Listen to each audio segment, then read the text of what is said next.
Good morning.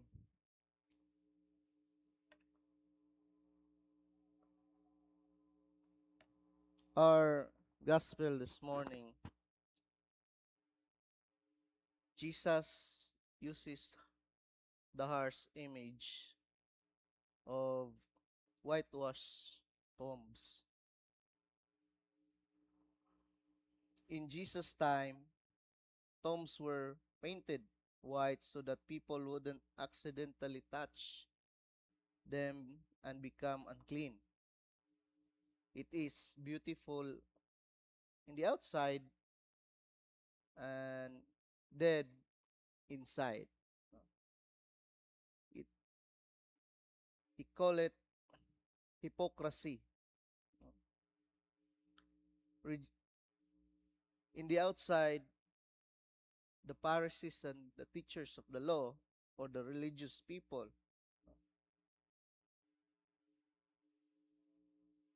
become respectable on the outside, quoting from the scripture,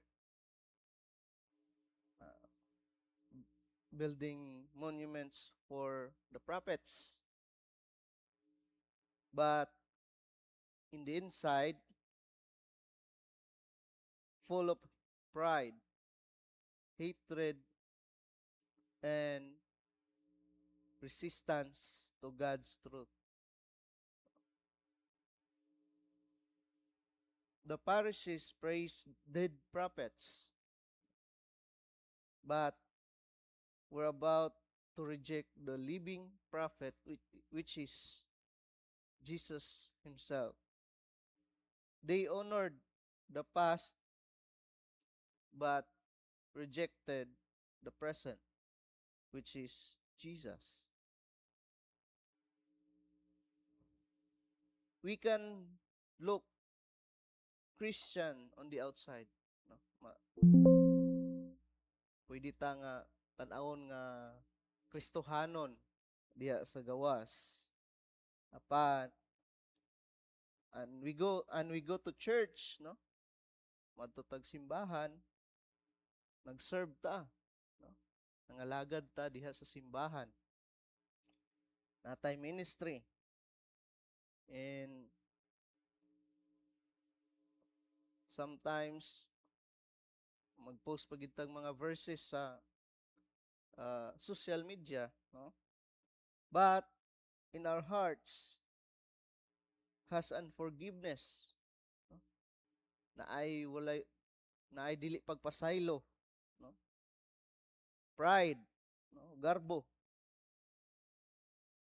gossip, mga chismis, no? Mahilig tag chismis, or coldness to God's word, no? We are just whitewashed tomb, no? Mura pareha rata sa kanang pinintalan og puti nga pantheon, no? Nga limpyo kay tan-awon sa gawas apan diha sa sulod di ay, no? Puno ta sa ang atong tagsa-tagsa ka kasing-kasing, puno sa walay pagpasaylo, puno sa garbo, no? God doesn't want a painted tomb. Ang Dios wala nang inahanglan og painted painted tomb or panglabas nga panlabas ah, nga maayo, no? Kanang maayo lang ta sa gawas, no? Sa ato ang physical, no? He wants us a living heart, no? Gusto sa Dios kanato mao ang buhi nga kasing-kasing nga adunay kaluoy, adunay pagpakabana ngadto sa iyang isigataw, no? Og pinaka importante sa tanan nga mahigugmaon diha sa Dios. No? That's why kitang tanan, no? Isip mga Kristohanon, no? Let us renew our hearts nga mahimo kining sama sa kasing-kasing sa Dios o dili kini ginapuy-an og mga ah, hypocrisy, no? Puno tas dili kini puy-anan sa pride, no?